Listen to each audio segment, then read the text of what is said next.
Hello, Shining Light. It is K. Ishana with Sadhana Health and Wellness. I just wanted to do a quick check-in with you all. It is almost the middle of December. It's about the 10th, and winter is coming. I hope you all have been enjoying your fall. It's turning cold here. We've got the usual fall weather. It's a little bit warm. Some days it's freezing.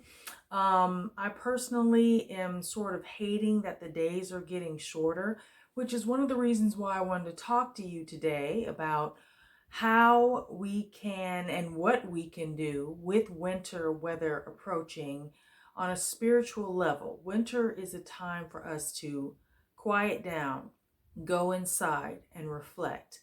And if you're a busybody, that's a little bit hard. So let's jump in.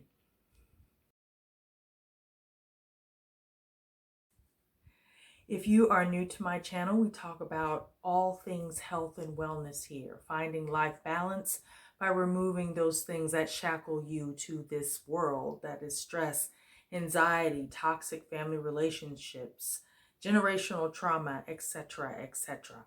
So, I also want to give you guys some updates, and we'll talk about that. Updates on the book. We'll talk about that. And what I'm anticipating for the new year, 2024. Can you guys believe that, 2024?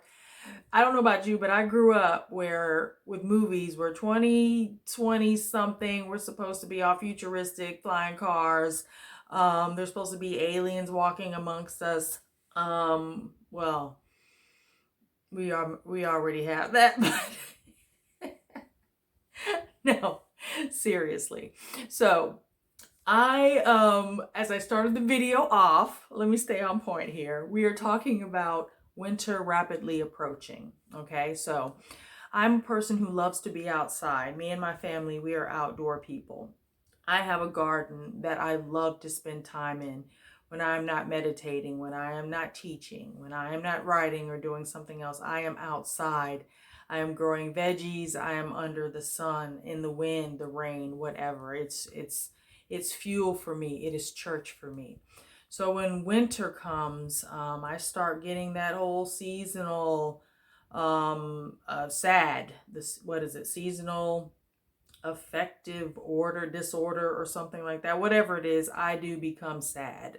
So it's hard for me to transition from shorter days where, I'm running around doing things for other people, and then I come home and I only have this small window to do things for myself, especially when I love being outside. So what do we do when we want to be outside or we want to be doing other things and we are in the house on top of each other with our family?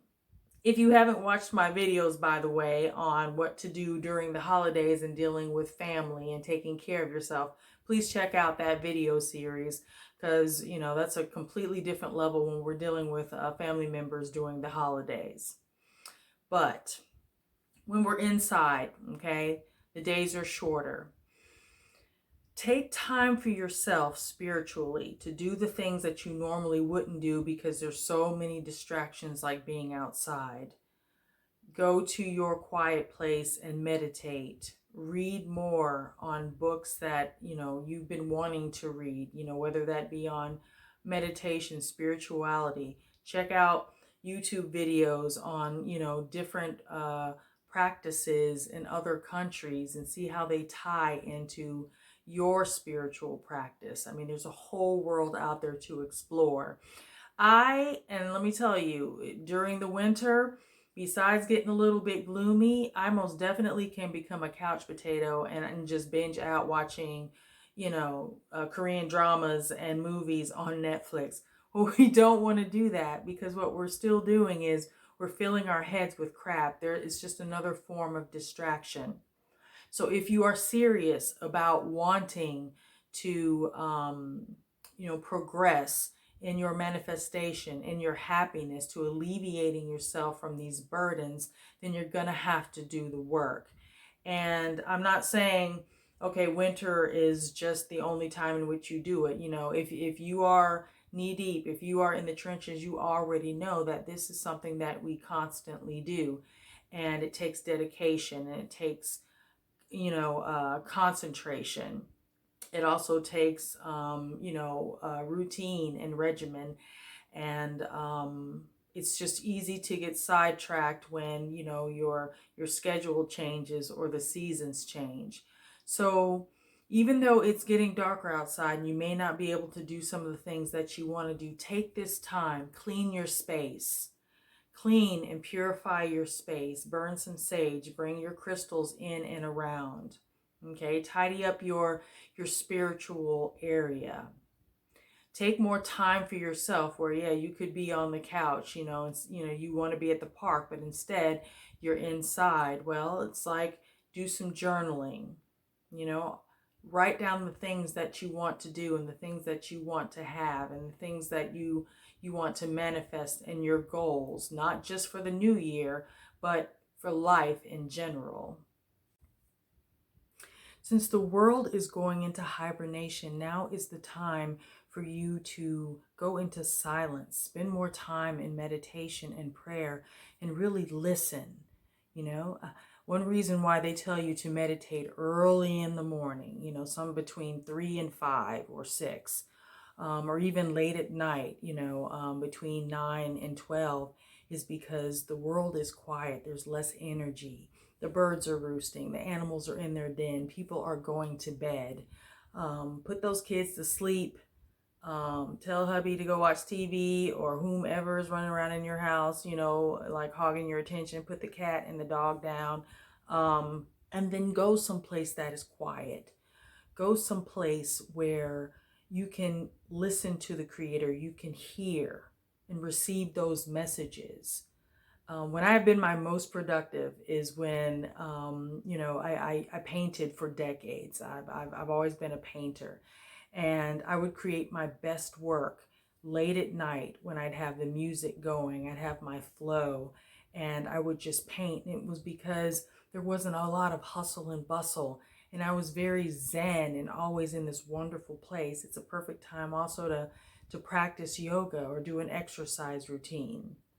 So just take this opportunity to, if you are affected by seasonal disorder,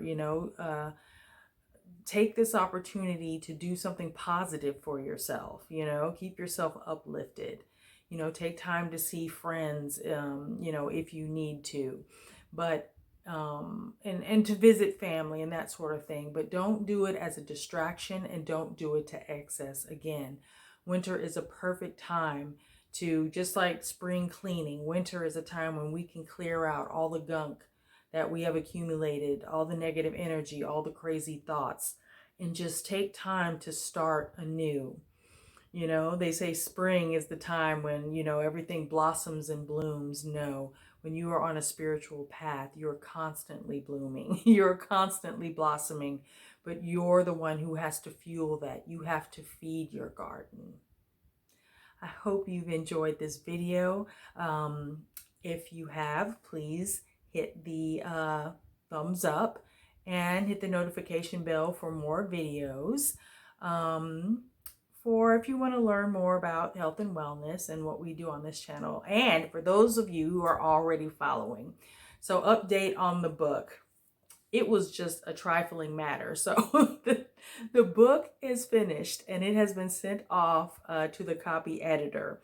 And right now I'm trying to figure out a cover for the book. I'm thinking maybe an original piece of art that I've created.